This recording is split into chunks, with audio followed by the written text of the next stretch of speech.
keyakinan itu tidak membutuhkan suatu akal logika yang terlalu berlebihan. Tapi begini, kita Bu, begini. Yakin saja. Begini. Kita yakin suami, jangan jauh-jauh deh ke Tuhan. Kita yakin suami kita setia, yakin. Oke, sekarang masalahnya begini.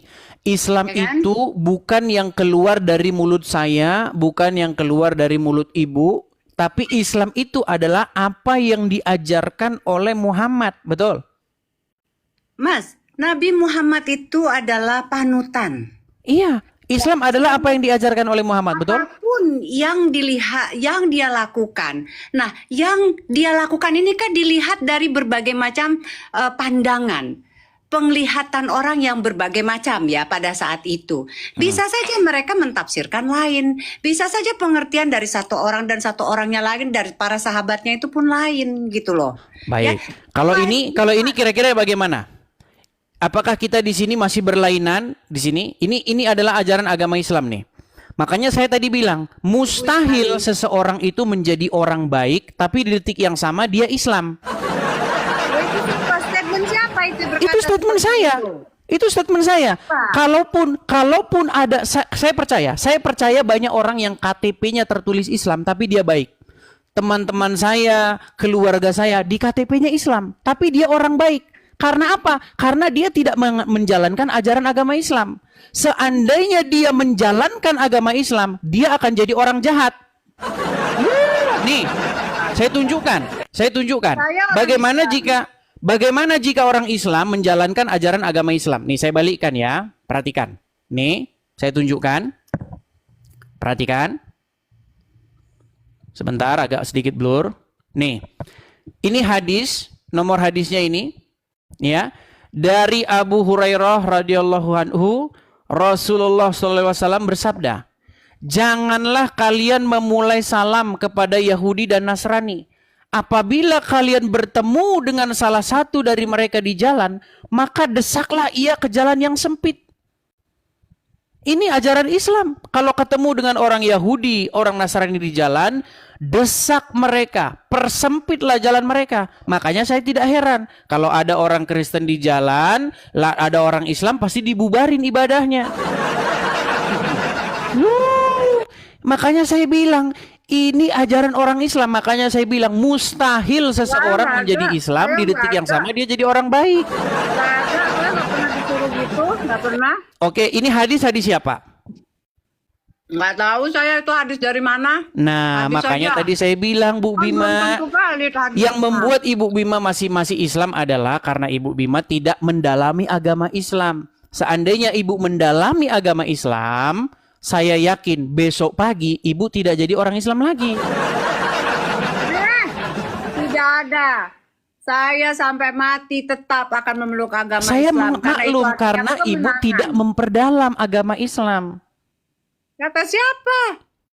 Buktinya tadi Ibu sudah mengakui saya masih minim ilmu, betul? Ya kalau ilmu kan kita harus banyak belajar, banyak Iya, artinya Ibu Bima kurang memperdalam agama Islam, betul? Baik. Nah, Oh, boleh. itulah sebabnya Ibu masih Islam. Saya percaya Ibu orang baik. Saya percaya secara garis besar Ibu orang baik. Karena apa? Karena Ibu tidak menjalankan agama Islam. Seandainya Ibu menjalankan agama Islam, tidak boleh berteman dengan orang non-muslim.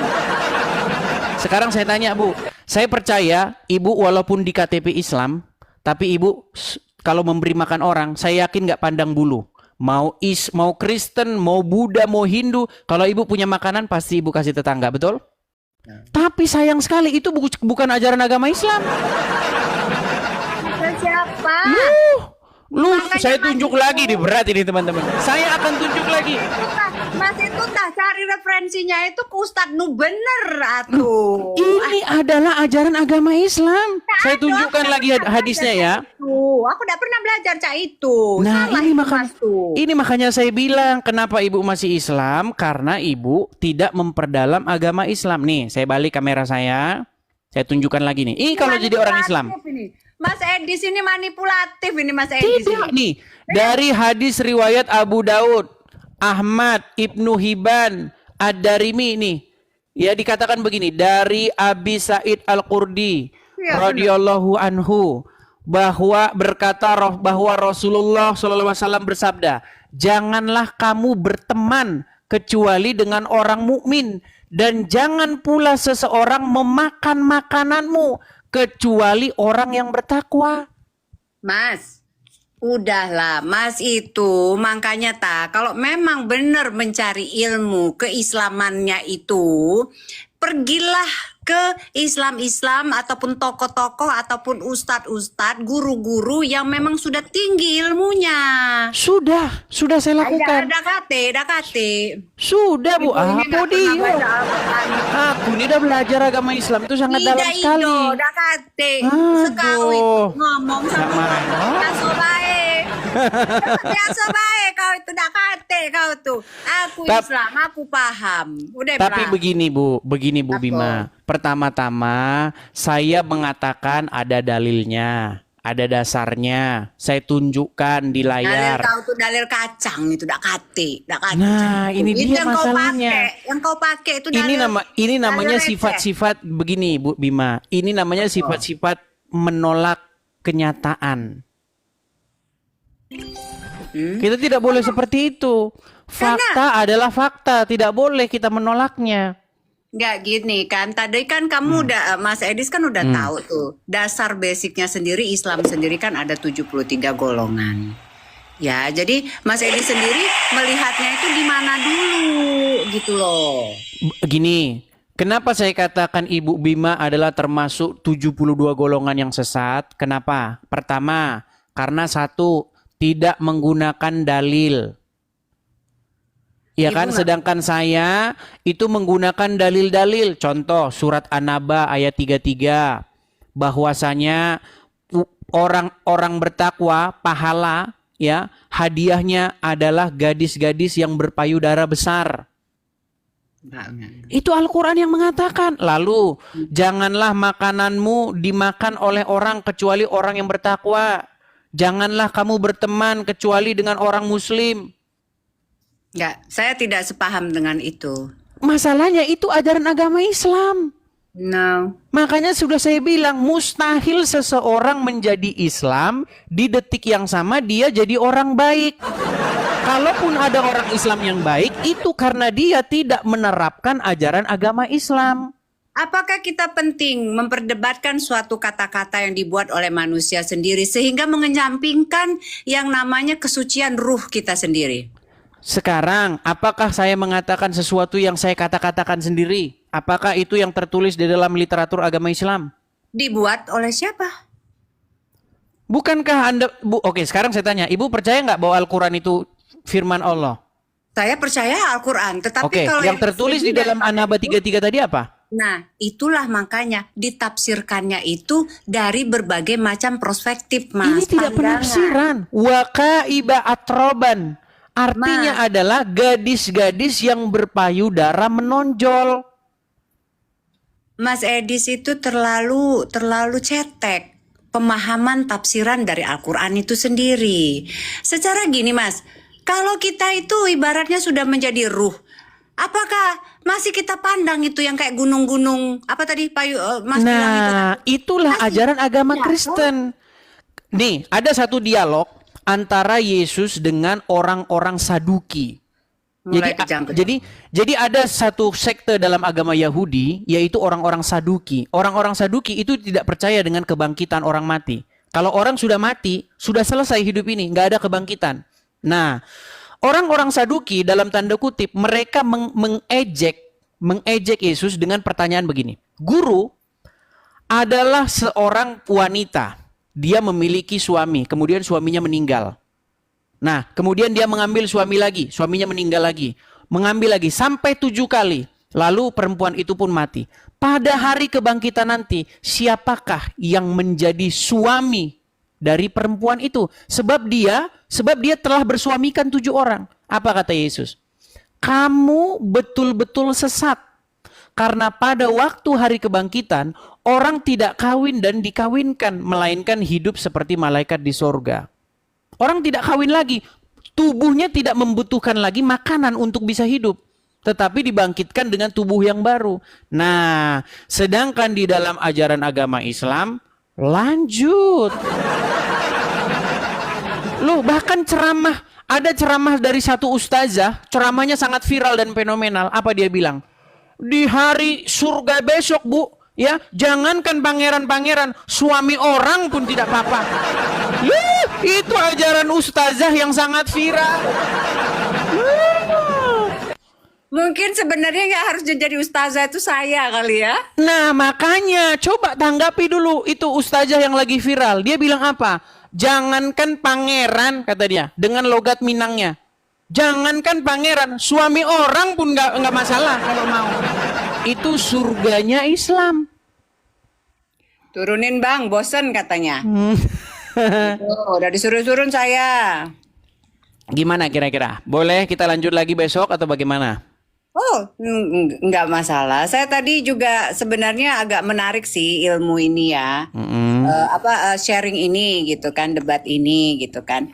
Tetapi yang ingin saya sampaikan di sini kalau saya sendiri secara pribadi ya Mas ya. Banyak juga yang menghujat saya karena saya tidak menggunakan hijab ya, ataupun saya memakai hijab. Bagus, hijab itu tidak ada dalam Al-Quran. Nggak ada, hijab itu tutup kepala, nggak ada. Saya 13 tahun memperdalam agama Islam. Ya, 100 kali lebih saya membaca Al-Quran. Tidak saya temukan pengertian hijab itu artinya tutup kepala. Yang dihijabi itu ini, dada ke bawah. Karena zaman dulu perempuan-perempuan itu tidak pakai atasan, mohon maaf, tidak pakai atasan. Lalu Umar punya ide, Umar bin Khattab, sahabatnya Muhammad punya ide, berkata begini, wahai Rasulullah, bagaimana kalau istri-istrimu ini dihijabi? Hijab tuh artinya penutup badan, bukan penutup kepala. Hijab sebagai penutup kepala itu. Mas Edi, saya bilang di dalam agama saya sendiri pun, dalam agama sebagai seorang muslimah ya, saya juga sebenarnya agak-agak sedikit ingin membuka gitu ya untuk pemahaman teman-teman ya. Ternyata di dalam Muslim sendiri saling menjatuhkan dengan hijab itu sendiri pun itu juga luar biasa pressure-nya, tekanannya gitu ya. Karena saya juga terkadang menggunakan kerudung ataupun kadang tidak gitu kan. Ini apa toh? Apa iki? Gip itu, gip. Gip, oh kemasnya. Terserah, ada ke siapapun dia mau ngasih. Nih, ini saya kasih tunjuk ya. Bagaimana zaman-zaman dulu, saya tidak tahu. Saya tidak tahu ya, mungkin ibu kelahiran tahun berapa saya nggak tahu. Nih, ini adalah wanita-wanita zaman dulu. Nggak ada orang pakai jilbab zaman dulu. I know. Nih, apakah gini? Menjadi pertanyaan begini, apakah dulu orang Islam tidak pernah baca Quran? Ini wanita-wanita Indonesia zaman dulu, tahun 90-an. Nggak ada orang pakai jilbab. Nggak ada. Bahkan zaman dulu saya masih ingat, zaman saya masih SD, masih kecil, kalau ada orang pakai jilbab, kami kira itu kuping besar sebelah. Iya, zaman saya masih kecil ngelihat orang berjilbab itu, kami merasa heran. Kenapa itu kepala ditutup-tutupin? Karena kami pikir dulu telinganya itu entah sompal, entah gimana. Nih, orang zaman dulu nggak ada jilbab-jilbaban tuh, mana? Nggak ada. Nih ada ini zaman sekarang nih modern. Ini zaman sekarang, SMA zaman sekarang. Zaman dulu nggak ada jilbab-jilbaban. Oh. Kalau nggak percaya lihat zaman dahulu. Bagaimana dulu ya, saya masih ingat zaman sekolah. Emang Mas Edi sini lahir tahun berapa? Saya umur saya sekarang belum ada masih 35 lebih dikit. Masih muda lah. Saya Iya. aja udah umur 49, 48. Iya, ibu mirip artis soalnya. Mirip siapa? Saya lupa. Jadi gini, zaman saya sekolah, zaman saya masih SD, saya masih ingat foto-foto di buku saya dulu. Nah, Ita Purnamasari, Novia Kolopaking, Desirna Nasari, siapa lagi? Pokoknya foto-foto artis zaman dulu nggak ada pakai jilbab. Jilbab itu adanya dari tahun 2015 ke sini. Itu pun yang promosi pakai jilbab harus pakai jilbab, tukang penjual jilbab. Istrinya ustadz di pondok pesantren. Mereka yang gembor-gemborkan pakai jilbab biar laku dagangannya. Mas, kalau saya yakin ya, yang namanya kita percaya, kita bertakwa, itu terkadang tidak perlu menggunakan logika yang terlalu berlebihan. Percaya-percaya saja. Tapi Karena itu sayangnya ajaran agama Kristen. Di dalam ajaran agama Kristen, apa yang pernah ditanya kepada Yesus? Guru, hukum apakah yang terutama? Apa kata Yesus? Kasihilah Tuhan dengan segenap hatimu, dengan segenap kekuatanmu, dan dengan segenap akal budimu. Dan kasihilah sesamamu manusia seperti dirimu sendiri. Pada kedua hukum itulah semua hukum tergantung. amin, Semua amin. hukum digantungkan kepada itu. Tapi sayang, kalau ibu masih beragama Islam, apalagi menjalankan agama Islam, mustahil ibu mengasihi sesama. Tadi kan sudah saya bacakan, menurut ajaran agama Islam, jika kamu bertemu dengan orang Wahyudi dan orang Nasrani di jalan, desaklah mereka ke jalan yang sempit. Jangan seperti itu, digede-gedein banget, Tapi itu kan memang benar. Cobalah kalau misalnya di negara-negara yang muslimnya minoritas, orang muslim yang digencet habis-habisan. Di mana? Tidak benar. Di mana? Coba tuh pergi ke Paris tuh, semua orang Islam yang menggunakan dengan Saya sudah pernah di Paris, saya sudah pernah ke Prancis, nggak ada di situ kayak begitu, nggak ada. Nggak ada. lah. Tidak Paris ada. ada. Seperti yang ibu katakan tidak benar. Oh, saya tidak terguncang, Mas. Ini ya, maaf saya baca. Saya tidak terguncang. Saya pun paham tentang sedikit ilmu kasih Tuhan ya. Kudus. Saya sedikit paham itu ya. Dan saya menyikapi semua perbedaan itu diambilnya bukan di perbedaannya, tetapi apa yang mempersatukannya. Itu saja. Ya, tetapi masalahnya jika ibu masih Islam atau menerapkan ajaran Islam, mustahil bersatu. Karena Muhammad itu membawa permusuhan. Bahkan di dalam hadis dikatakan, kiamat tidak akan terjadi sampai sebelum kaum muslimin membunuh. Loh, itu fakta loh. Apa? Saya pakai kata sensor karena nanti ini kan tahu kan TikTok kan banyak kata-kata yang disensor. Maksudnya membunuh NUH. Ada hadisnya, kiamat tidak akan terjadi sampai kaum muslimin membunuh orang-orang Wahyudi. Makanya ajaran agama Islam ini sebenarnya ajaran kebencian kepada kaum Wahyudi. Loh, Tidak ada itu. nah, Nggak saya ada itu. mengatakan begitu, saya nggak berani asal-asal loh. Saya itu mengatakan begitu karena ada dasarnya. Nih, saya tunjukkan lagi ya hadisnya ya. Nih, kiamat tidak akan terjadi sehingga seorang muslim itu membunuh orang-orang Wahyudi. Nih, saya tunjukkan lagi. Udah, Mas itu ngambil referensinya itu di tempat yang salah. Lihat ya. Lihat nih, Bu. Aida. Nih, artinya ini sabda Rasulullah nih. Hari kiamat belum akan terjadi sampai kaum muslimin memerangi bangsa Wahyudi. Mereka diserang oleh kaum muslimin hingga bersembunyi di balik batu dan pohon. Namun batu maupun tumbuhan itu berkata, wahai kaum muslimin, wahai hamba Allah, di belakangku ada Wahyudi, kemari dan bunuhlah dia, kecuali pohon gorgot. Nih, jelas. Kecuali pohon gorgot, karena mereka adalah pohonnya Wahyudi. Makanya banyak orang-orang muslim yang sangat merindukan yaumil akhir. Mereka akhirnya apa? Dibunuh orang-orang Wahyudi. Ajaran kebencian, Bu. Ini kok pada sibuk banget ngomongin 27K ini kenapa? Karena saya ada di sini jadi 27K gitu. Tidak juga. Mereka menonton ketika diskusinya lawan muslimnya itu tidak suka kejang-kejang begitu. Baik. Oh gitu. Seperti ibu. Ketika ibu bicara seperti ini, ya sopan, ya berargumen, tidak mencak-mencak, tidak marah-marah. Ini menjadi percakapan yang berbobot, berisi. Oh begitu. Gitu loh. Ya sudah. Karena selama ini yang naik ke sini itu muslim-muslim yang parah, marah-marah, ngamuk-ngamuk, kesetanan, surup, kejang masal, berbusa-busa. Itu. Yang naik ke sini kayak begitu terus. Wajah orang Islam di sini sudah digambarkan seperti itu. Bisanya marah, ngamuk, berargumen nggak mampu. Iya. Kalau saya sendiri ya Mas ya, saya senang dengan diskusi seperti ini. Tetapi bagaimanapun itu tidak akan pernah merubah keyakinan saya. Ya, gini. Artinya tidak mungkin membalikkan semudah membalikkan telapak tangan. Ibu sudah dari kecil, sudah dididik bahwa Islam itu agama yang benar, begini-begini. Tidak mungkin membalik itu mudah sekali. Pasti nanti ada yang namanya proses. Proses berjalan, nanti ibu akan mendalami sendiri, baca sendiri. Makanya kalau seorang menjadi muslim, maka dia lambat laun akan mirip seperti Muhammad. Karena Muhammad suri tauladan. Loh, di dalam agama Islam Muhammad itu contoh, sampel, contoh suri tauladan terbaik.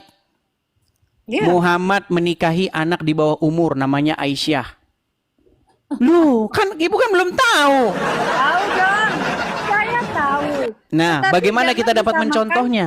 Jangan disamakan antara climate di zaman dahulu, samakan dengan situasi kondisi climate di zaman sekarang. Kalau demikian dong. begini. Coba berikan saya satu orang di zaman Muhammad yang juga menikahi anak di bawah umur. Nggak ada, cuman Muhammad sendiri pelakunya. No, tradisi di sana memang sudah bahkan sebelum lahir pun kadang-kadang sudah dinikahkan, Mas. Seperti Tidak itu. ada. Saya sudah membaca referensi, saya membaca literatur, sahabat-sahabat Muhammad, para tabiin, nggak ada yang menikahi anak di bawah umur umur 6 sampai 7 tahun, nggak ada. Cuman Muhammad. Nah, sekarang gini, pada saat Nabi Muhammad Rasul itu takutnya nih Ben, menggauli istrinya di usia berapa istrinya? Menurut hadis itu 9 tahun. Dinikahi umur 6 tahun dan digauli pada waktu berumur 9 tahun. Nah, 9 tahun itu zaman dulu, Mas. Bapak saya umur 14 tahun udah jadi tentara. Ya, apakah dia menggauli anak umur 6 tahun? 9 tahun? No, you don't get what I mean ya. Bapak saya 14 tahun udah jadi tentara di zaman perang. Iya, Ya. pada zaman Sedangkan saya ini tahu, pada perempuan- zaman Jepang, pada zaman Belanda, karena tidak punya tentara, kekurangan kita itu kekurangan tentara, makanya pasukan-pasukan yang waktu Nippon datang, mereka mengerahkan pemuda-pemuda dari umur 14 tahun pun sudah dikerahkan jadi tentara. Pasukan peta itu. Saya itu kan ingin menyamakan pada saat itu usia 12 tahun di zaman dulu dan di zaman sekarang itu beda. Iya, kalau 12 tahun, tapi ini 9 tahun. 9 tahun tuh kelas 2 SD. Lu tadi Mas sendiri yang bilang Sedangkan umur 12 tahun itu udah kelas 6 SD. tadi Masnya bilang digauli itu di usia 12 tahun. Bukan, 9 tahun. Aisyah digauli oleh Muhammad ketika Aisyah itu bermain-main boneka. Makanya saya bilang betapa gawatnya dunia ini kalau orang mencontoh Muhammad. Loh, saya bilang fakta loh, tapi ketika saya mengatakan fakta begini, umat Islam marah dengan saya. Coba, jika ada seorang laki-laki berumur 55 tahun menggauli anak umur 9 tahun, dijemput polisi, Bu. Datang unit PP ini, perlindungan anak. Ya sudahlah, Iya. itu kan zaman dahulu, Mas. Nah, makanya saya bilang begini, Bu, yang harus dijadikan contoh suri tauladan itu haruslah Yesus, supaya hidup kita itu benar dan baik. Makanya menjadi Kristen itu kuduslah kamu sebab aku kudus. Sedangkan menjadi seorang Islam menjadi seperti Muhammad.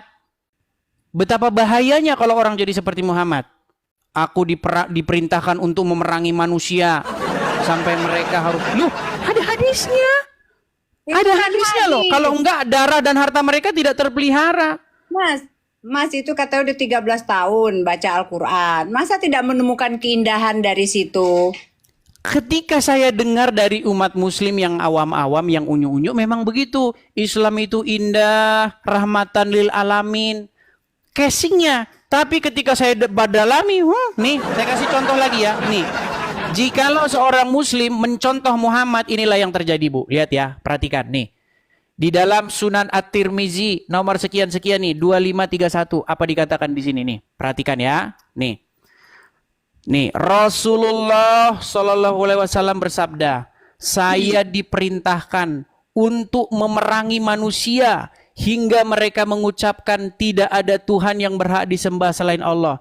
Apabila mereka mengucapkannya, maka mereka telah menghalangiku untuk menumpahkan darah dan merampas harta mereka. Nih, kalau orang nggak ngucapin syahadat sama Muhammad, darah dan hartanya tidak terpelihara dari Muhammad dan para pengikutnya.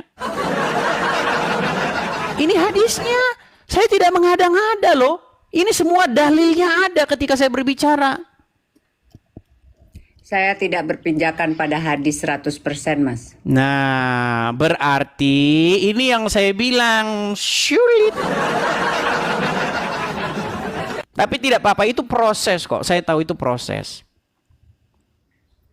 Proses apa? Proses meninggalkan agama Islam.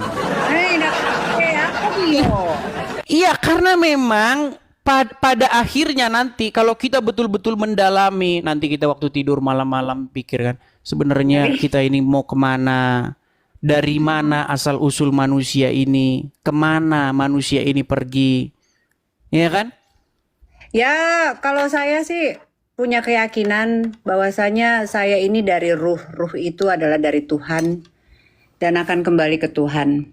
Dan di dalam agama Islam tidak boleh sembarangan berbicara tentang ruh. Bahkan Muhammad tidak diberikan pengetahuan tentang ruh. Loh, saya tunjukkan. Ada dalilnya di dalam Quran. Mana dulu, Aidah, udah. Mas itu belajar Islam mana dulu? Islam cetek, Mas dalamin terus Mas cari perbedaan-perbedaannya. Sama no. Baik. Saya ketika berbicara itu tidak asal-asal berbicara. Di dalam Quran surat Al-Isra ayat yang nih, saya balikin ya kamera saya ya. Saya balikin lagi kamera saya. Ini kalau saya ngomong tuh ada dalilnya semua. Tidak pernah saya asal-asalan ngomong. Nih. Saya perbesar dulu. Dalil lah. Nih. Dan mereka bertanya kepadamu Muhammad tentang ruh. Katakanlah, ruh itu termasuk urusan Tuhanku. Sedangkan kamu diberi pengetahuan hanya sedikit. Orang Islam nggak tahu tentang ruh. Itu Islam mana dulu? Ini Al-Quran, surat Al-Isra. Mas, di dalam Al-Quran itu sendiri dikatakan bahwasanya pada saat nanti kita kembali, kita itu akan berupa ruh. Tidak ada ayat yang demikian. Yang ada adalah Muhammad diberitahu kalau ada orang bertanya tentang ruh kepadamu, bilang, aku tidak diberi pengetahuan melainkan hanya sedikit. Nah terus manusia itu menurut Mas punya nyawa itu apa? Nah di dalam ajaran agama Islam tidak diajarkan seperti itu. Yang ada itu di dalam ajaran agama Kristen. Aduh. Nggak ada, aduh. Tapi kita jadi kejauhan ini bahasan kita ini. Tapi intinya yang masa sih? Gimana? Nyarinya itu referensinya itu di tempat yang benar, jangan di tempat yang cuman cetek-cetek gitu ilmunya. Oke, di mana saya harus memperdalam agama Islam? Abdul Somad sudah saya undang datang kemari. Pak Abdul Somad, jangan biarkan umat Muslim setiap hari di sini menjadi menjadi samsak hidup. Pak Ustadz Adi Hidayat, tolong datang kemari. Ayo diskusi dengan saya. Naik ke komal saya. Datang ke sini cukup dengan memencet tombol di HP Anda. Anda sudah datang ke sini. Tidak perlu repot-repot. Saya tahu Abdul Somad nggak soalnya ke Singapura aja dia ditolak. Abdul Somad tuh ke Singapura aja dia ditolak, tidak diterima. Masih cari misalnya kajian-kajian yang sudah lebih tinggi kali ya ilmunya itu di makrifat, kajian makrifat dan lain sebagainya. Jadi bukan hanya sekedar syariatnya aja yang kita baca, yang kita ikutin, repot. Justru kalau kita mengikuti makrifat Islam yang golongan Islam Sufi, nih saya akan tunjukkan apa kata orang-orang Islam. Nih sebentar ya, sebentar. Nih ini kata orang Islam nih. Ketika kita memperdalam agama Islam, lihat, saya tunjukkan lagi ajaran agama Islam kalau orang-orang sudah memperdalam agama Islam ya. Sabar sebentar. Nih, saya tunjukkan. Ini adalah ajaran orang-orang Islam yang sudah memperdalam agama Islam. Saya tunjukkan ya. Nih, Bagaimana umat muslim ketika sudah memperdalam agama Islam, dia akan mengatakan bahwa Muhammad itu adalah Allah. Iya, Muhammad itu adalah Allah. Oh ya? Iya. Sebentar ya.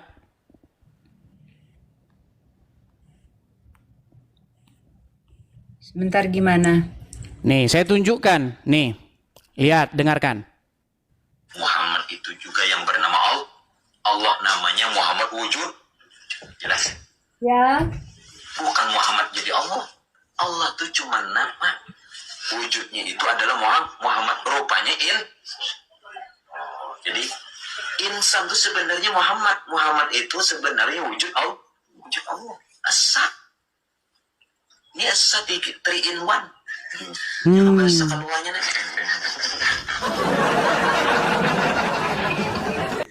Mas Edis, Oke, terima kasih banget. sama-sama, Bu. Apa itu namanya? Sudah tadi mengaccept ya.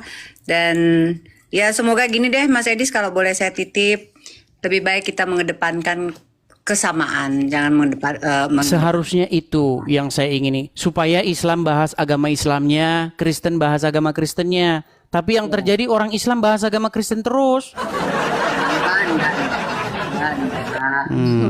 Ya. Oke. Semangat ya. Oke Mas Edis. Terima kasih.